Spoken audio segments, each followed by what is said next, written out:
FORA.tv. The world is thinking. And so on. Now we might think that after this long historical development with the advent of democracy, there's actually less need to talk about human rights, at least within a democratic society. But that is very far from being the case, for a reason which Alex de Tocqueville pointed out many times ago, and that is the tyranny or potential tyranny of the majority. Democratic government is in practice the rule by the majority as measured by a particular system. But where there's a majority, there are always minorities, and given the propensity of human beings to oppress one another, that minority needs to be protected even within a democratic society. And therefore, it's always seemed to me that absolutely fundamental to democracy are human rights, and in some way even more important than democracy are human rights. In some of the non-democratic countries, in the Middle East, say, if you ask yourself, would you rather that they had a proper rule of law which fully recognized human rights as we understand them, or the kind of democratic system that we have in the West? If you choose between those, I wonder which you would choose. Of course, they ought to go together, but I think if I had to choose, I'd rather that first of all we saw all human rights properly respected.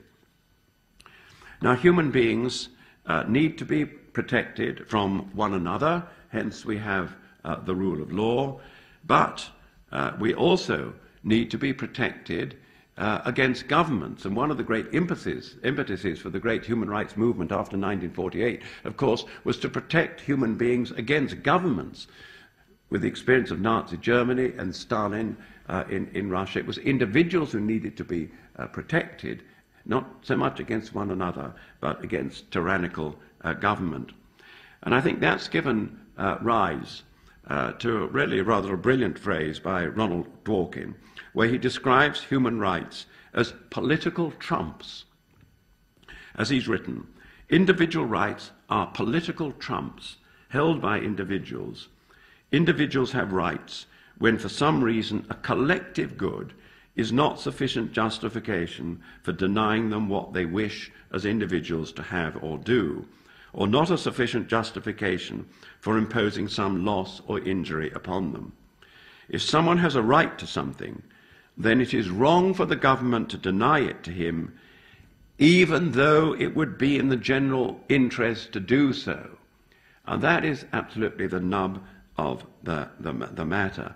And of course it's particularly relevant to the modern world, because a country in a state of emergency or engaged in what President Bush called a war on terror might very well decide that the most effective way of gaining valuable information from suspected terrorists is by torturing them, let us say using the notorious waterboarding techniques practiced under the Bush administration.